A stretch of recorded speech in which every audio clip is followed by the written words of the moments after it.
विफाकी काबीना ने 27वीं आईनी तरमीम की मंजूरी दे दी। मुजवज़ा तरमीम का मुसवदा आज ही सेनेट में पेश किया जाएगा। वज़ीर-ए-आज़म शहबाज शरीफ ने बाकू से वीडियो लिंक के जरिए खसूसी इजलास की सदारत की। इजलास के बाद मीडिया से गुफ्तगू में वज़ीर कानून आज़म नज़ीर तारड़ ने कहा, आईनी तरमीम बिल 48 शिकों पर मुश्तमिल है। सेनेट के बाद बिल कमेटी के सामने रखा जाएगा। सेनेट में सूबों का हिस्सा 11 से 13% करने की तजवीज़ दी गई है। आईनी अदालत के क़याम पर इत्तफाक हो गया। जजेस की ट्रांसफ़र को जुडिशल कमीशन के सपोर्ट करने की तजवीज़ है। 27वीं आईनी तरमीम का मुसवदा सामने आ गया। 27वीं आईनी तरमीम के जरिए 48 शिकों में तरमीम तजवीज़। आईन पाकिस्तान के 48 आर्टिकल्स में भी रद्द-ओ-बदल। फील्ड मार्शल का ओहदा ताहयात रहेगा। चेयरमैन जॉइंट ऑफ स्टाफ का ओहदा तहलील। चीफ ऑफ डिफेंस फोर्सेस का ओहदा तख्लीक कर दिया गया। मौजूदा chief of army staff chief of defence forces होंगे। वज़ीर-ए-आज़म चीफ ऑफ डिफेंस फोर्सेस की मुशावरत से नेशनल स्ट्रेटेजिक कमांड का कमांडर मुकर्रर करेंगे।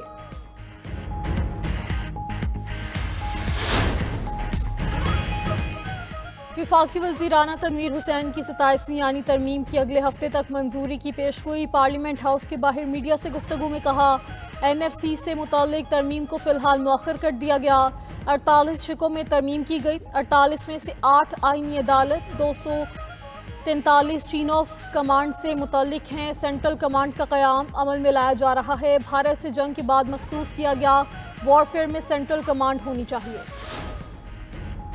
विफाकी काबीना की जानिब से 27वीं तरमीम के मुसवदे की मंजूरी। बैरिस्टर अली ज़फ़र की ज़ेर सदारत सेनेट में अपोजिशन का हंगामी इजलास। सेनेट में 27वीं तरमीम की पेशी पर अपोजिशन की हिकमत अमली पर तफसीली गौर। सेनेटर अलामा नासिर अब्बास की पार्लियामेंट के बाहर मीडिया से गुफ्तगू में कहा, आवाम को बाख्तियार किए बगैर आईनी तरमीम बेमायनी है।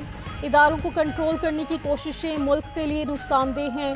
हुकूमत की पॉलिसियाँ अवाम नहीं किसी और को फ़ायदा दे रही हैं। मरकज़ी सदर ANP ने कहा, 27वीं तरमीम में अवाम के हकूक़ मुतासर नहीं होने देंगे। मुसवदा मिलने पर मुजवज़ा तरमीम का जायज़ा लेंगे। मौलाना फजलुर रहमान और आसिफ जरदारी के दरमियान आज मुलाकात तय। मुलाकात में सियासी सूरत हाल समेत 27वीं आईनी तरमीम पर मुशावरत होगी।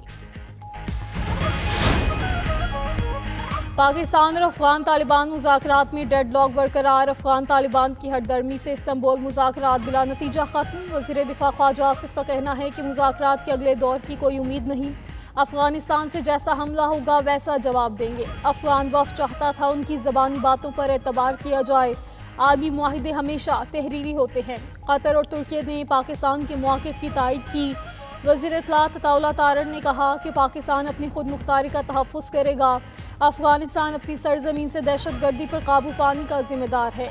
ताहम अफ़गान तालिबान अपने वादों की तकमील में नाकाम रहे हैं।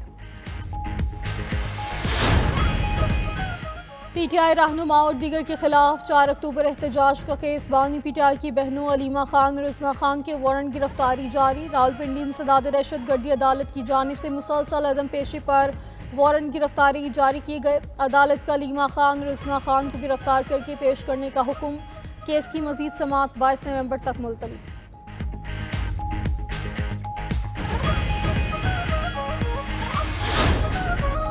वज़ीर आला खैबर पख्तूनख्वा सुहेला अफरीदी की ज़ेर सदारत इजलास। एहतजाज के हक़ और अवामी सहूलत में तवाज़ुन के लिए लाएहमल तैयार करने का फैसला।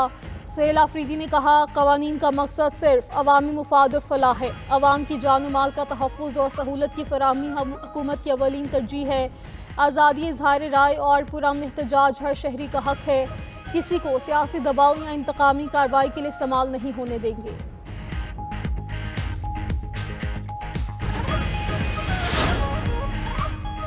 अमेरिका ने हंगरी को 1 साल के लिए रूस से तेल खरीदने की इजाज़त दे दी। अमेरिकी सदर ट्रंप यूक्रेन रूस जंग के जल्द खात्मे के लिए पुरअज़्म कहा।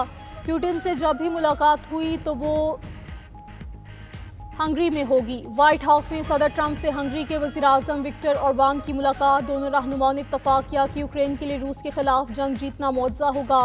ताहम वो पुरुमीद हैं कि जंग जल्द ख़त्म हो जाएगी। और ओरबान का कहना था, अमन की हिमायत सिर्फ अमेरिका और हंगरी कर रहे हैं। यूरोपीय ममालिक चाहते हैं जंग जारी रहे।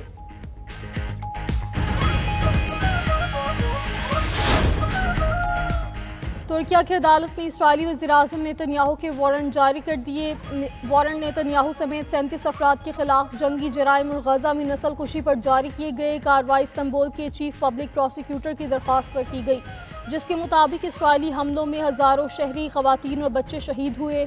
मुतादिद अस्पताल और रिहायशी इलाके तबाह हो चुके। अदालत ने कहा कि सबूतों से जाहिर होता है कि इसराइली हुकाम गजा में इंसानियत सोज जराइम और नस्ल कुशी के जिम्मेदार हैं।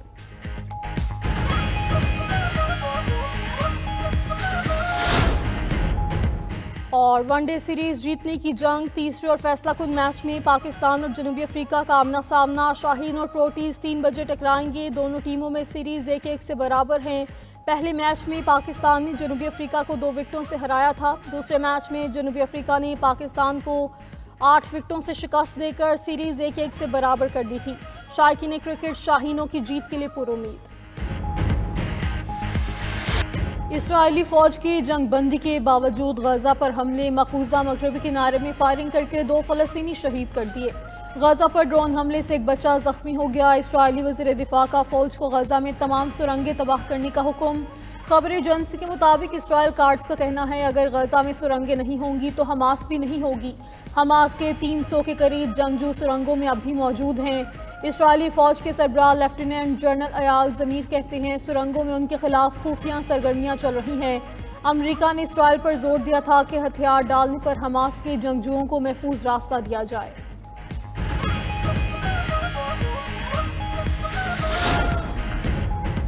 साबिक अमरीकी सदर जो बाइडन ने गजा में जंगी जराइम से मुतल्लिक़ खुफिया एजेंसियों की वार्निंग्स नज़रअंदाज की।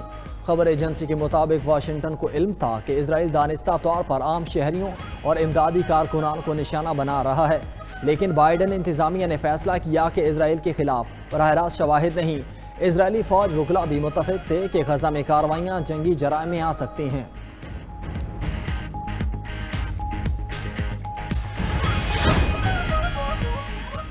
नौ मुंतखब मेयर न्यूयॉर्क के पोर्टरिको के शहर साउथ खान की एक मस्जिद का दौरा। ज़ोहरान ममदानी ने मकामी मुसलमानों के साथ नमाज जुमा अदा की और खाने की तकसीम में भी हिस्सा लिया। कहते हैं न्यूयॉर्क अब एक ऐसा शहर बनाएंगे जो सबके लिए हो, जहां हर फर्द को अपना हक और पहचान हासिल हो। वक्त आ गया है कि हर शहरी को आज़ादी और खुशहाली दोनों हासिल हो।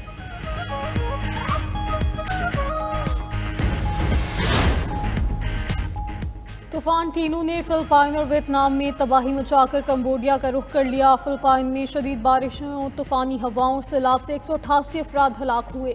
वियतनाम में तूफान के बायस मुख्तलिफ हादसात में 5 जानें गईं। तेज़ हवाओं ने दरख्त और घर की छतें उखाड़ दी। हज़ारों अफराद ने स्कूलों और दीगर सरकारी इमारतों में पनाह ली। तूफान अब कंबोडिया और लाओस की तरफ बढ़ रहा है।